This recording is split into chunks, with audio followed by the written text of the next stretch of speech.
Well, good morning, Chattanooga. This is Thomas DeMoss, and this is the Reality Real Estate Show, where we talk about all things real estate. We try to educate you guys, maybe a little bit of entertainment. I've got a very famous entertainer on here today, my special guest, Bjorn White. Say hello, Bjorn. How you guys doing? Yeah, I think we're going to have a good show. We've got a couple different things we want to talk about today, but overall, we always kind of start out with the macro trends in the market for Chattanooga, which are obviously still very good. Just going over some statistics here. These are a little bit dated, but these are from May 2017. Now, let me give you the boring numbers and tell you kind of what they mean to you.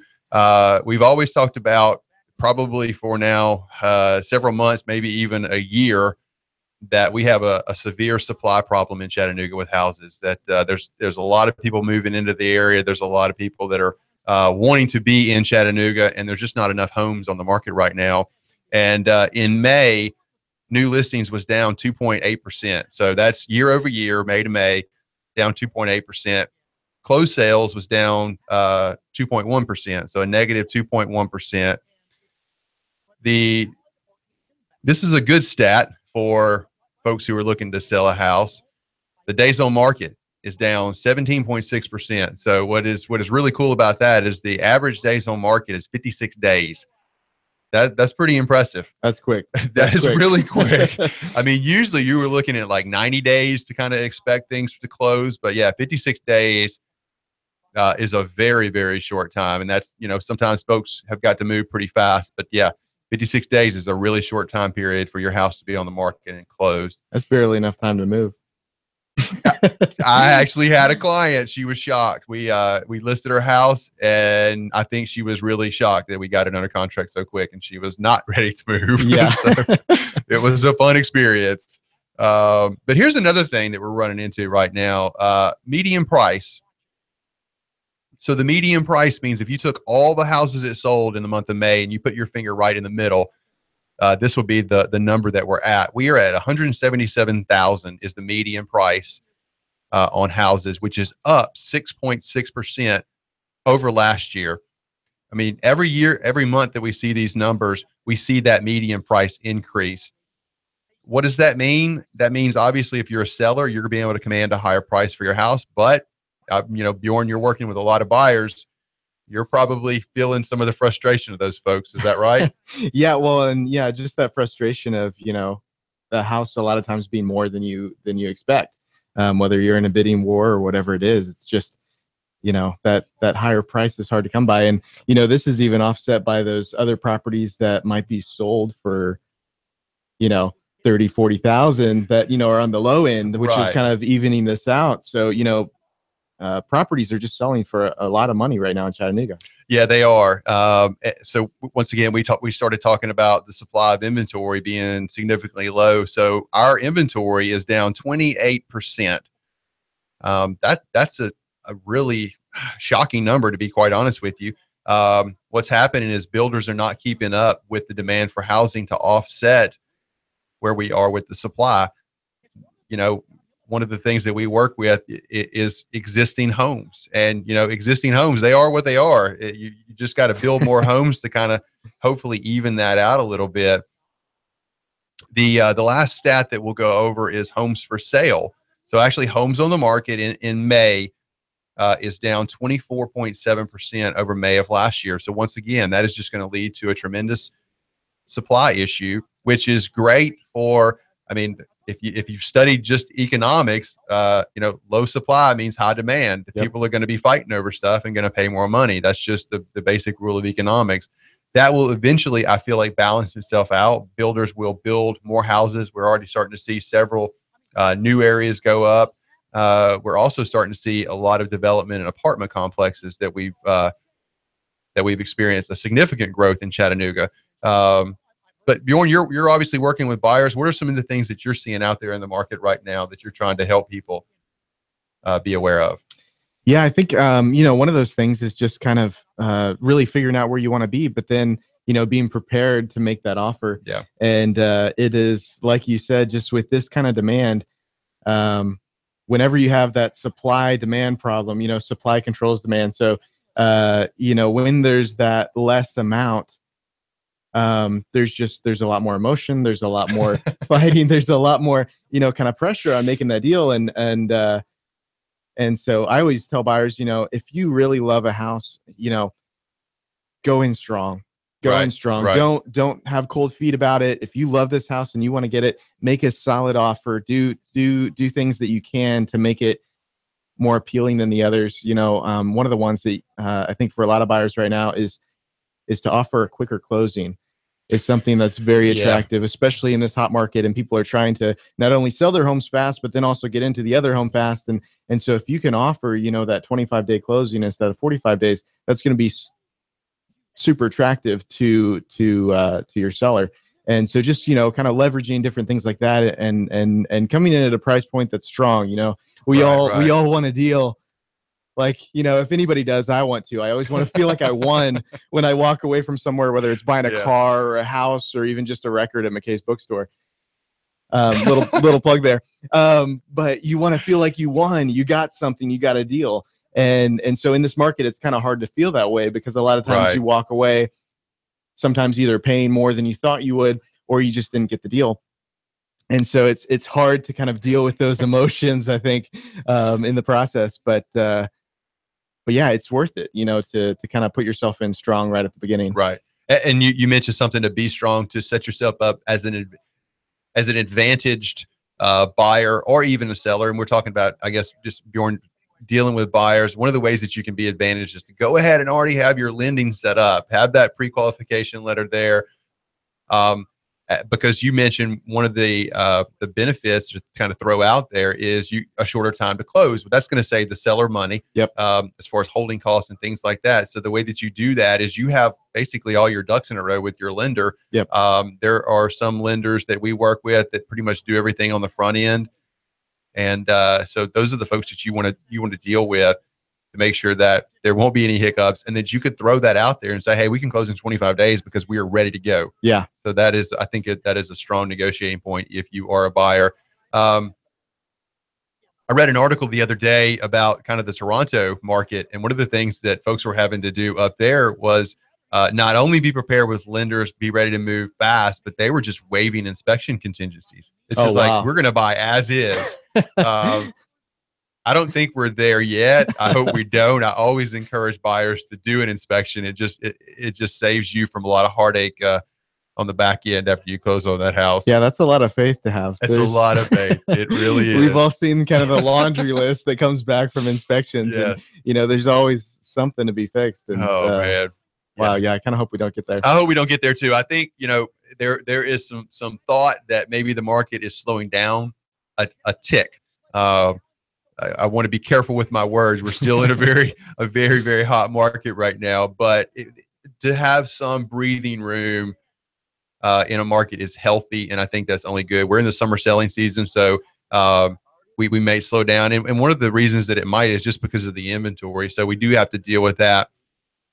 But there are a lot of things that are going on right now. I mean, we are extremely busy. A couple ways that we would love for you guys to follow us. Our projects that we've got going on. We've got a Facebook page set up for I Buy Chattanooga Houses. We actually just posted a picture of a new paint color that we put on our North Chattanooga rehab, which I thought was really, really impressive. So hopefully it'll pop and resonate with the buyer market down there. We're going to start working on some houses in Red Bank that we've got to sweet talk the city to make sure that we can renovate them. So John Roberts, I need your help, buddy. Yeah, there's a lot of things going. We've got a couple listings that actually you may see Bjorn at this weekend. We've got one going live at 2002 Avalon, which is in that Stewart Heights area close to North Chattanooga. A really, really spectacular home. Just kind of a unique design that I think will flow with today's buyer. It's very open. Just a real open kind of homey feel to it. So we're looking forward to that. And actually got one in East Ridge, one of the rehabs that we were working on going live this weekend as well. So great price point on that one. We're probably looking at about 130, but a really, really great house that we're excited to get on the market. But yeah, it's been a really, really busy week. A couple of things that we want to talk to you guys about is we say all the time that Chattanooga is experiencing a lot of growth. So I pulled a couple of headlines that we would like to talk about. Bjorn, we actually did our first deal together with a project in Highland Park. So your folks that were moving into the Highland Park area, what was the catalyst behind them wanting to kind of be there, and what were they looking for in a home in that Highland Park area? I think the main thing with them is, like you've talked about before, they're kind of in my age range, and they wanted to be a part of the city. Mm-hmm. And I think that's one of the things that's a big draw where, you have homes. 19, is that right? Yes. Okay, Yeah. 19, 20. 19, yes. Yep. Almost legal. But yeah, so, I think this younger generation, as they buy homes, is wanting to be a part of the city, be a part of what's happening, be near everything that's going on. And, one of the draws for them is that they really wanted to be effective in the city. Okay. They wanted to be a part of what was going on, be a part of a neighborhood that was up and coming. And so, Highland Park is one of those where it's like people are taking ownership, people are buying these houses, they're investing in the neighborhood. Their neighborhood meetings, that they have are amazing because they're just pulling together, really trying to figure out how do we make this even better than it is. And, one of the things that drew them was the front porches. Right. Absolutely. And those are great. If nobody knows out there, Highland Park is kind of known for this front porch atmosphere where, you can have this time where you get to know your neighbors and you get to sit on the front porch and whatever you like. If you're sipping a cup of tea or a cup of wine, like you're engaging with your neighborhood, and most of the houses have those front porches that you can do that on. But yeah, so for them, it was that draw. And then it was also, the neighbors and everything, just getting to know some of the neighbors and seeing, what that area is really like. Right. And one of the things that I did want to mention about that area is funny. I had a very young buyer contacted me. He wanted to get into real estate investing. So we actually helped him buy a house that was right on Bailey Avenue. And at the time, this was probably about a year ago, they were starting construction on, I think I'm pronouncing this right, the Maybell Apartments. And one of the things was, what kind of tenants are they going to have? What kind of economic development is it going to have in the community? It's almost finished now. It's going to open up in July. It's a very, very impressive mixed use facility, but it was neat. It's going to be a 49 unit apartment building. There's 11 units that are going to be reserved for folks who need a little bit more of assistance. But it's interesting. They're one bedroom apartments, and they go all the way up to the 3 bedroom. So there's kind of something for everybody. But they're really trying to capitalize on diversity. So having people of different backgrounds, different, whatever that may be, just diverse, economic, racial, whatever it may be, and that you see that in Highland Park there is a lot of diversity there, which I think is great. You get out, get to know your neighbors and find out, hey, we've got more in common than we do different. Yeah. So I think that's a really good thing. There's another thing that we talked about. If you guys are familiar with the King's Lodge, as you go through the ridge cut there up on the right, going through town, right by Sugar's Ribs. Yes, there is an investment group that has bought that, and they are renovating it. I took a drive up there this week, and they've started work on that. One of the other impressive things is there was a whole bunch of goats on a hill chewing up some grass, which was, if you remember, the city had that program a couple years ago. But no, I mean, that was the article basically said that those folks bought it to capitalize on the incredible views that location has over the city. So once again, these are going to be just 1 bedroom, 1 bath apartments.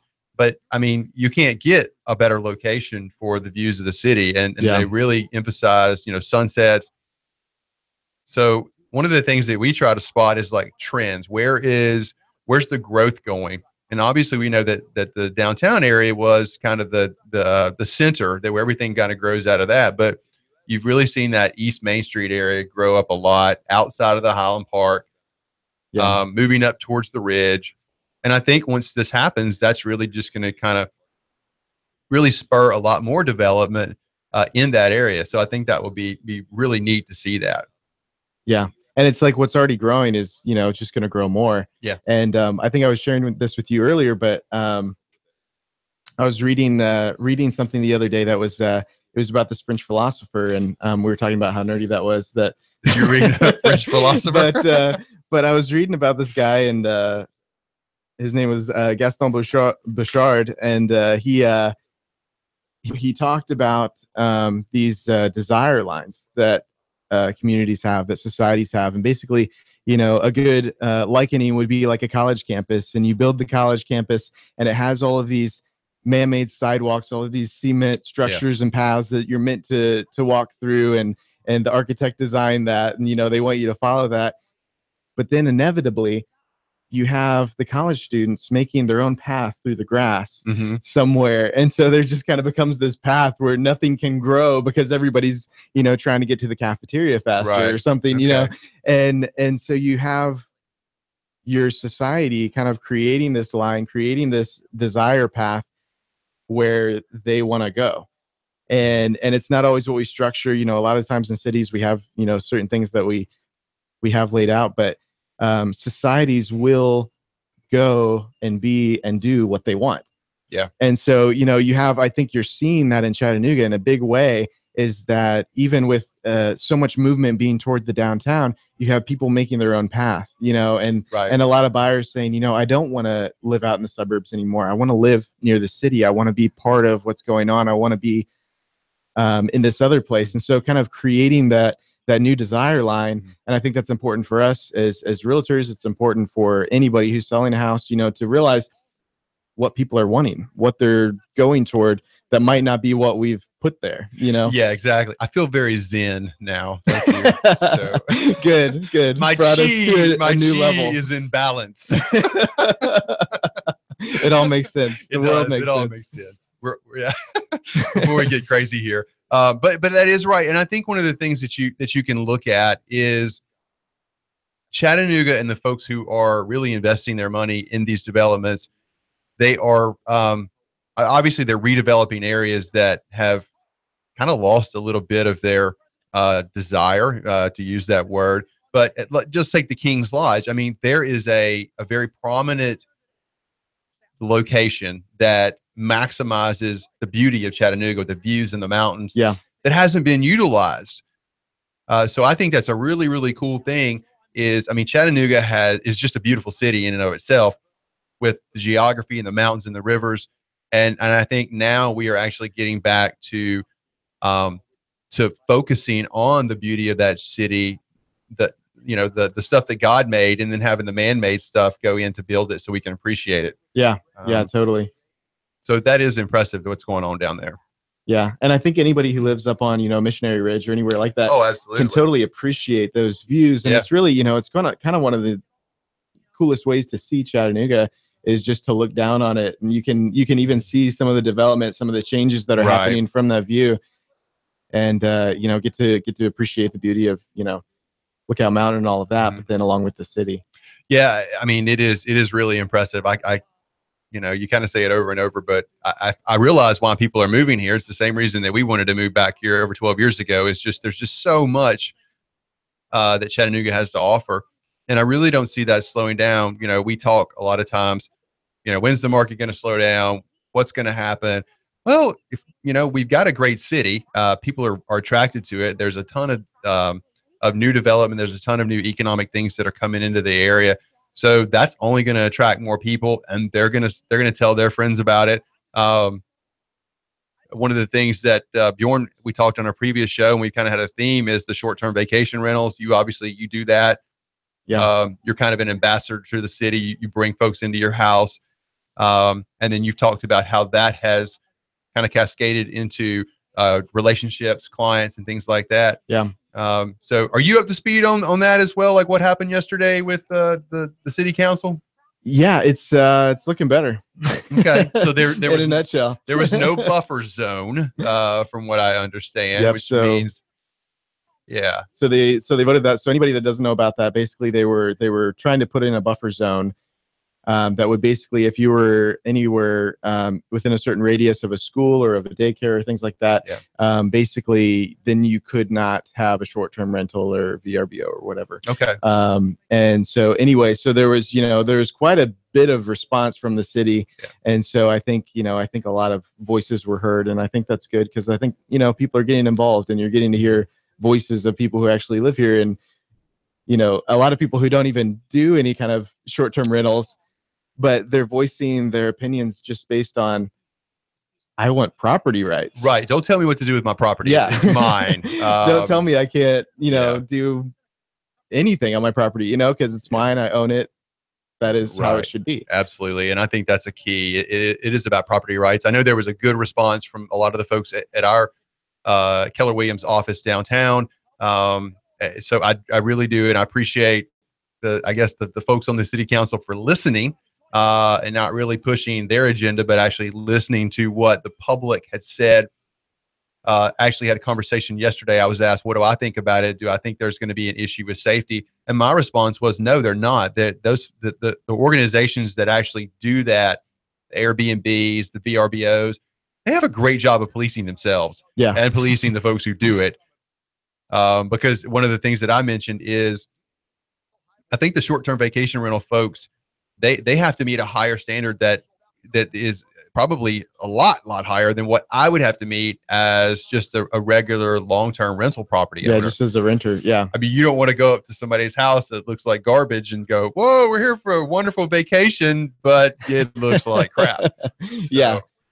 And a lot of times you actually have higher end people, people of greater wealth who are actually staying at a lot of these. And so it's, it's funny because at a lot of, Airbnbs, it might be this little tiny house or whatever, but you've got, Mercedes and Buicks and right. Buick is Buick the car of the millennial? Buick is, I don't know, making a come around. I remember my grandpa loving them. And then I was like, Buick. What?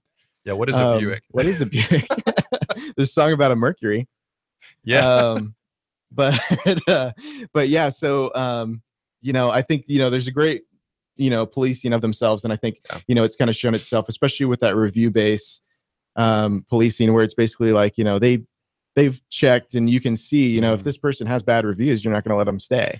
Right. And so it's kind of a good monitor of that. But yeah, definitely more than you'd have with any kind of renter, I think. Yeah, I think so. I think let it police itself. Let the free market take care of itself. We would be better off in some respects to let folks do what they want with their property. If they can make some money off of it, that's going to be reinvested back in the community. But yeah, I think it's great. We're making some progress on that. It just really reinforces that, folks want property rights, like you said. Man. All right. So we're coming up on our break.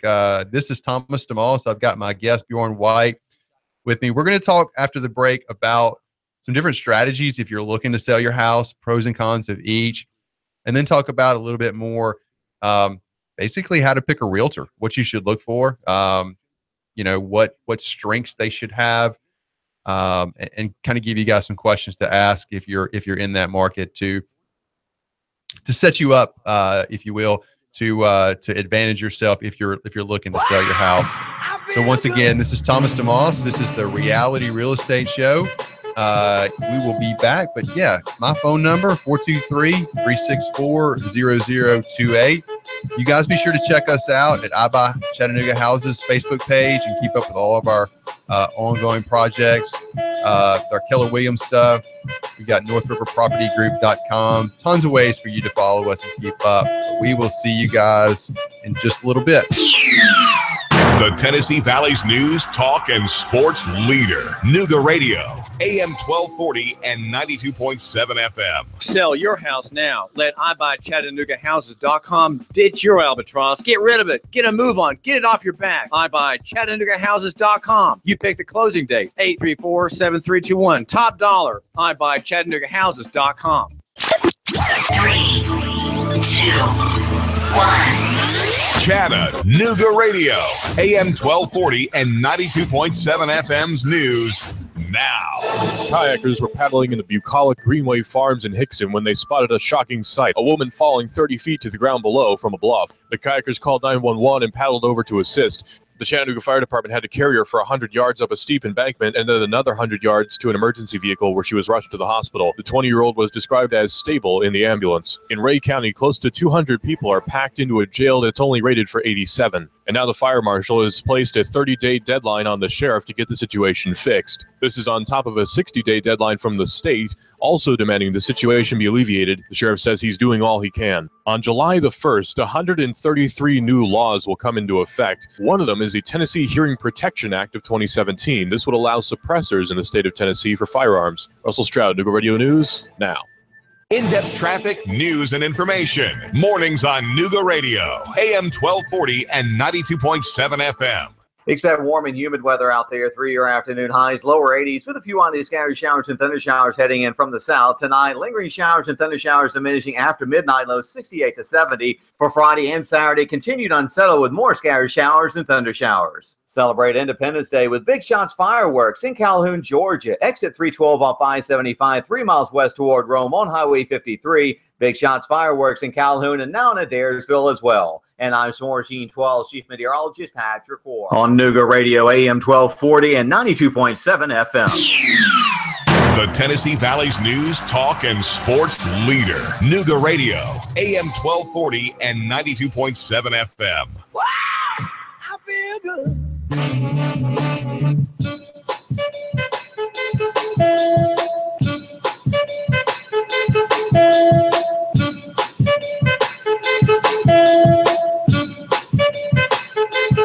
Welcome back, everybody. This is Thomas DeMoss, and this is the Reality Real Estate Show. I've got my guest, Bjorn White. Why don't you say hi, Bjorn? Hey there. My 19-year-old protege. I'm glad you still think I look young. I'm starting to feel older. As long as I still get tired look young. So, yeah, and now you've got one child? One child and one on the way. One on the way. It is. So, We're racking them up. You will age quickly. You become those people that not only had a child, but have tons of children. Yes. And you question having them over because there's so many. You just jump on that bandwagon. Oh, man. Kids are great. They are a great reflection of your age because you look at them and you go, man, you're so much older, which means you're so much older. But no, that's great. We thank you guys for joining us. Once again, my name is Thomas DeMoss. I am an agent with Keller Williams Greater Downtown Realty, also a real estate investor where we are actively rehabbing houses. If you need to sell a house, we've got a great website set up for that, iBuyChattanoogaHouses.com. You can always reach me at my cell phone, which is 423-364-0028. And then we've got a Facebook page, I Buy Chattanooga Houses Facebook page. We post all of the updates to our upcoming projects, just before and afters, kind of keep up with what we're doing as we try to just do our part with helping Chattanooga with its, I guess, renaissance. If you maybe I'm stealing that word. We've been in that time period for a while, but yeah, there's a lot going on right now. Really exciting time to be in real estate. One of the things that we wanted to talk to you guys about is selling a house, and we'll try to make this as entertaining as possible. But there are a couple different ways that you guys can sell a house. So we wanted to go over those. There's basically three, and I'll run through them and we can talk about the pros and cons of each. But there is, you can for sale by owner. So essentially you're it. You are the person who sells that house. You can sell it using a realtor or a real estate agent, or you can sell it to an investor. And we'll talk about what that means later on. But let's, all right, Bjorn, let's jump into this. Let's talk about what you see this all the time, for sale by owner. Tell our listeners what that means in a nutshell. It's hard to describe. It is kind of, in a jest, it's said in the name. This is when you feel like you have the confidence and the ability to sell it yourself. And so you are basically just putting it out on Zillow or something like that and uploading all your pictures, trying to, find a price that makes sense to you somehow. Right. And then, just hoping that people will come see it based on those applications. And so, there's pluses and minuses to that. I think, one of the main pluses is, trying to get a bang for your buck, trying to do it yourself so that you don't have to use a realtor. But one of the main negatives, I think, is that working with a lot of buyers, there's a pretty negative connotation toward buyers going in to try and buy a for sale by owner. They're always a little weary. They're always a little scared of being taken advantage of or something like that. That's interesting. Is it because, the for sale by owner guys are not the professionals? So if you've got a buyer who really doesn't, maybe their first time, and then you've got a seller who maybe doesn't know what's going on. They maybe, like you said, seen some stuff on Zillow.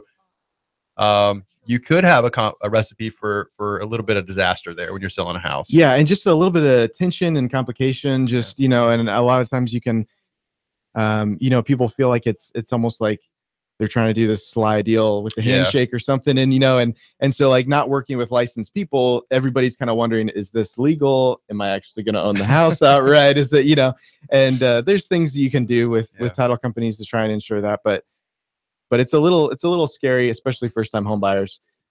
Just wanting to make sure that they get a good deal. Okay. So the for sale by owner, I mean, we've come a long way, and just total transparency, there's a lot more avenues for people to sell their house by themselves. You've got Zillow, you've got the Trulia, so you can probably more than ever. Yeah, more than ever. Absolutely. So you've got the platforms that you can broadcast your house out there, but and those are great. And if you feel confident enough to do that on your own, go for it. But always remember, selling a house or a piece of real estate can be a complicated process because there's various steps to the process between you actually putting it on the market and closing. One of the things that I have found that most people really do not like to do is negotiate. Most people are not comfortable negotiating. And when you do for sale by owner, you are the negotiator. There's no buffer zone there. So I have seen a lot of times where people will put a price out there and not be that comfortable with the negotiation, and they'll wind up compromising or agreeing to a price that is not necessarily in their best interest. And that's one of the things I think what a lot of people don't see of kind of realtors behind the scenes is that we're negotiating. We are kind of fighting it out with each other behind the scenes, and then presenting this good face to our clients, like oh good, like thumbs up, worked it out. But it's there's a lot of negotiation going on behind the scenes, and you just you lose that a lot of times when you go different avenues. And there's more to negotiate than price. There is the inspection contingencies. So essentially what happens when in the process of selling the house is, if you choose to sell a house, you've got those three avenues that we talked about. You've got to market your house if you do for sale by owner. And then at every point when you agree on a contract, you have a point to where the buyer has the right to do an inspection. So they're going to do an inspection. So there's another second level of negotiations that some people, once again, are just not comfortable with, or may not be experienced enough to know what is allowed or what is, cosmetic or actually should be allowed to negotiate. So it could be, once again, a little bit more challenging to do that. Yeah. And sometimes it's just a personality thing. Right. I think of me and my wife, and I'm the guy who's always trying to go in and get the deal and negotiate. And my wife's like, what are you doing? Like, don't do that. Like you're going to upset them. And, but it's like, a lot of that's just different personality types. And so, that can be one of the helpful things, is you can kind of make your realtor be the bad guy and do those things for you so that you don't have to think about them. And another thing that you hear, and you mentioned it before, is people choose to for sale by owner sell themselves because they want to save on the commission. And here's the reality of it. You may save a little bit on the commission, but there are statistics that prove that most for sale by owners will sell their house cheaper than it would be if they were listed. And I would say 80 to 90% of the time, you're going to have to pay a buyer's agent commission. So you're going to pay commission one way or another. You may not pay the full commission rate, but you're going to pay something, because most of the time it's a buyer's agent, unless there is, obviously a friend relationship. They just happened upon it, or somebody was driving by your neighborhood. But I'd say a good majority of the time, an agent is going to bring a buyer to help sell that for sale by owner house. So you're going to wind up paying commissions anyway. So really, you're just talking about a couple percent. You're just talking about a couple percent, right? Which could be made up with the right marketing strategy. So those couple percents, to me, is totally worth the marketing ability that you have through an agent. Right. Where, especially, I think one of the things that a lot of for sale by owners don't realize is that with agents, when you're licensed, you get put out on the full MLS. So you have these thousands of agents who are getting sent this email saying, show this to your client, and so you have that automatic just pool of buyers. Mm-hmm. And like we know, most buyers use a real estate agent. And so, you just have this huge pool you're being thrown into right off the bat that a lot of times, you haven't thought about. And so you have quicker sales, you have, we talked about it, 56 days on the market. That's pretty quick. So, and you mentioned something that most buyers are probably working with an agent. I'd say that is very true. And we'll just kind of flip it around to address our folks out there that are looking to buy. Look, you need an agent if you are buying a house. And yes, we are biased in saying that because we're an agent, but you need an advocate on your side because first of all, it doesn't cost you anything to hire an agent to help you. And you need the seller pays for it. The seller pays for it. So, and plus we're in such a hot market right now. You really do need an experienced agent to help you navigate the process of buying a house. So just, take that for what it's worth. We would love for you to use us. But regardless, the best advice that I can give you is you definitely need an agent who is working on your behalf to help you facilitate the process of buying a house. So, well, and I think, one of the main things that agents are is, they're not only negotiators like we talked about, but they're problem solvers. Absolutely. And so, it's like, there's going to be so many hiccups in that process and having somebody to kind of smooth out those problems, and actually figure out, smart ways to solve them and to come to understandings and to fix things, that's a big stress reliever, I think, for people. Yes. Because it's a big deal. Buying a house is a big deal. Even though we have technology and whatever, and we can DocuSign and do everything a lot quicker, it's like, it's still a huge process and it's a big deal to own a piece of land. Absolutely. So we'll save, we'll go into what it means to sell with an agent or to list with an agent. And then we'll talk about what it means to sell to an investor if you find yourself kind of in that category.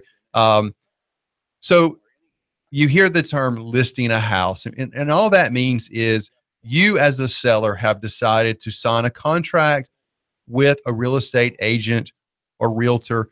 Those two can be used interchangeably to some degree, but there is a difference between a real estate agent who is a realtor. We're actually held to a higher code of ethics, a higher standard. So I would always encourage folks to ask if you are part of the realtor organization.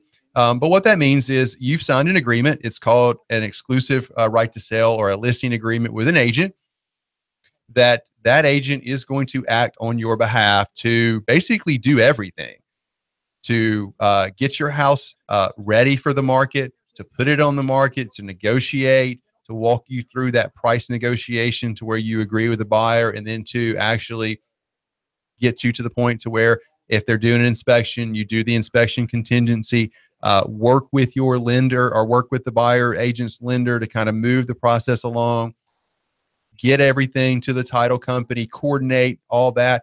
There are a lot of moving parts when you sell a house. Yeah. And showing the house. That's a huge one. And showing the house. Absolutely. Absolutely. So, and that's another thing too, that I think we neglected to say is if you go the for sale by owner route, you have to show your house. You're it. So you've got to make those arrangements to have the house cleaned and then show the house, talk about it.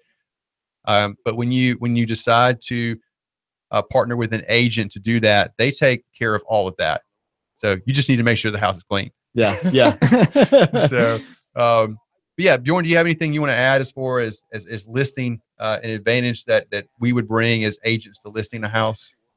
Yeah, I mean, I think nowadays one of the main advantages is just having a very aggressive marketing strategy. Mm-hmm. And I think one of the things, that at least I do is, creating those different places of discussion. Basically now with social media and different things that are out there, you can create discussions that are happening in different places about the listing, about your home. And so that there's a lot of it's kind of like just by word of mouth, but it's online word of mouth. Right. Yeah, absolutely. And so creating those discussions, whether it be through things like Facebook or Instagram, but also using different platforms like Reddit, where a lot of people are just talking about, hey, who do we trust? What do we do? Blah, blah, blah. And they're just talking about local businesses and things. But, if somebody's like, hey, did you see this house down the street? Whatever, you can chime in on those conversations and be like, yeah, I heard they're having an open house. And, and just kind of, plugging yourself in the community once again. Right. And so that extra marketing, I think, is just huge for selling a home. And I think that's what's kind of given itself to those quick closes, those 57 days. 56 days. 56 days on market. Yeah. But yeah, no, that's great. And here's the thing: when you're looking for an agent, there are several factors that you want to make sure that you can check these off the box when you're interviewing an agent. And let me just say this: if you've got a friend that's in the real estate business, don't let that be the only category that you check off. I've got a friend that's in the real estate business. I'm going to use them. If that friend can tick off all the rest of these boxes that we talk about, then use them. But if not, you need to go outside of that sphere, that friendship, and look. But here are some things that I think are basically mandatory for an agent that you hire. One would be that they're honest with you. Honest and open communication, not scared to tell you maybe something that you don't want to hear, but needs to be told. And that could go from, the condition of the house to the price that you guys are going to agree upon to list it. You really need to have that agent that is, first of all, competent enough to have those discussions with you, because they have the expertise to do that. And then you've got to have somebody, and Bjorn just mentioned this, that is a really good marketer. And let me just differentiate, not a marketer for clients, but a marketer to sell your house. And there's a couple of different ways in which we accomplish that. Bjorn had mentioned the different social media strategies. We employ those. I employ those for all my listing clients. We do Facebook. We do, I'm not so much on Twitter. I'm not a Twitter guy, but I don't know if there's that much real estate on Twitter. Think there's that much Twitter. But I think Facebook is huge right now. You can boost a post. You can broadcast it out there to a lot of people. You've got a website. But really the platform that all of that is built off of, as far as starting to market your house, is pictures. Yeah. If I would say this, if you're interviewing an agent and they are not going to take professional photographs of your house, then I would say that's probably not an agent that you need to choose. Yeah. Because we are in an age where everybody is looking, they're visual. Am I right on that? Oh yeah. We're a visual age. And I mean, Instagram is the perfect example of that. Absolutely. Just obsessed with looking at pictures. So if your pictures suck, they're not going to look at them. So you have got to have great photography. Yep. And I feel like we do. We have a great photographer who, most of the time when he's through taking pictures, I would say the majority of my clients call me and say, is this really our house? Yeah.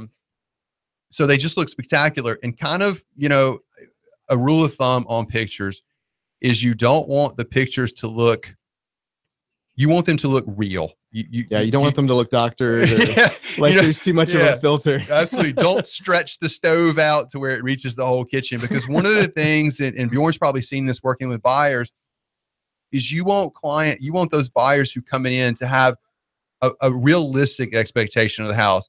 You don't want the house to look like a castle and they come in and it looks like a shack. I mean, and there are ways that you can do that. So I would say photography, just make sure it's real. It maximizes the perspective of the house and the attributes that it has. So that would be a biggie right there, is make sure you're getting professional photography done.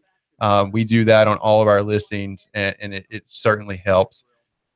But yeah, so the other thing is obviously to shorten that time period, because we have access to the MLS as agents. We broadcast it out there.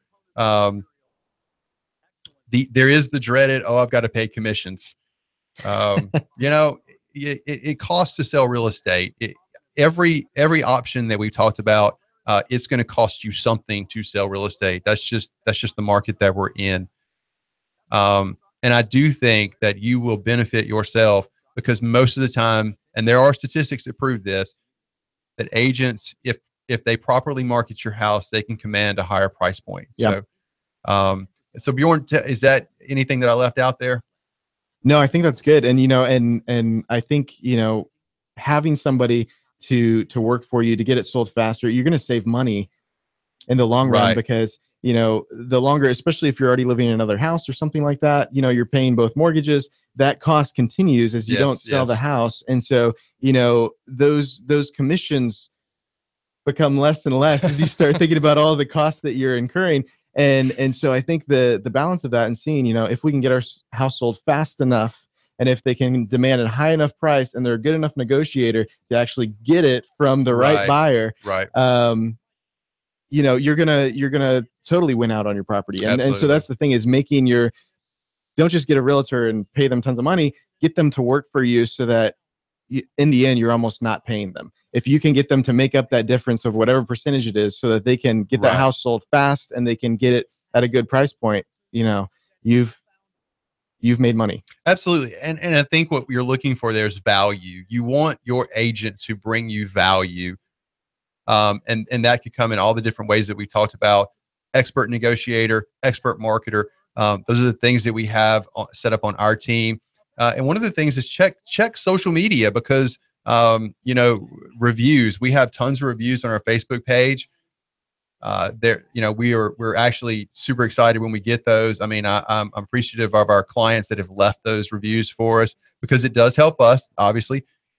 But anyway, so those are a couple of things as far as working with an agent. The last step is selling to an investor. And yes, I am a real estate investor. We do buy houses in Chattanooga. There are some times to where that actually makes sense for folks. Give you a couple of options, a couple of ideas. Folks who are about days on market, 56 days. It's a relatively short time, but some people just don't have that time. They need to sell it now. So an advantage to selling to a real estate investor, most of the time they're going to be a cash buyer. So they're going to go in, they're going to pay cash. There's no financing involved. They will close really quickly. We've actually closed houses in less than 5 days before. Wow. Which was, it was a whirlwind, but we've done that. At the end of the day, we're, myself, my team, whether it's Bjorn as far as with Keller Williams, or my partner as far as our investor, we're looking to help people. I had a meeting this week actually with a gentleman in Red Bank, and he called me and he knew I was an agent, but he said, "Look, I don't want to go through that channel. Come look at my house and tell me kind of what you think." And I understood why he didn't want to go through the agent channel. The house was in disrepair. It needed a lot of work. It still had a lot of the contents of the house in there. So that's a lot of work and a lot of stress, and an investor can take that off of you sometimes. But one of the things that I would caution people to do, and this is my pet peeve. You've seen them around, those yellow signs that are all over the place. You don't have any yellow signs up, right? I don't have any yellow signs. So just be careful. I mean, you want to make sure that if you do decide to go that route of selling to an investor, that you're dealing with somebody that has a reputable business, that has a good reputation in the area, and that shoots you straight. And I feel like we will do that.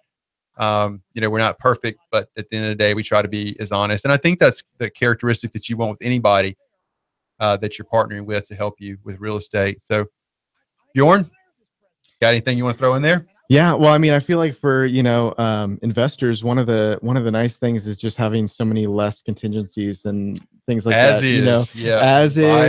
Buy the house. A lot of times you're worried about those things because that's where all the hiccups happen. That's where all the different things go wrong and people back out and stuff, is in those inspection times and the loans and everything. And so, sometimes the investor is the right way to go because it's just a clean, quick deal. It's very quick. Yeah.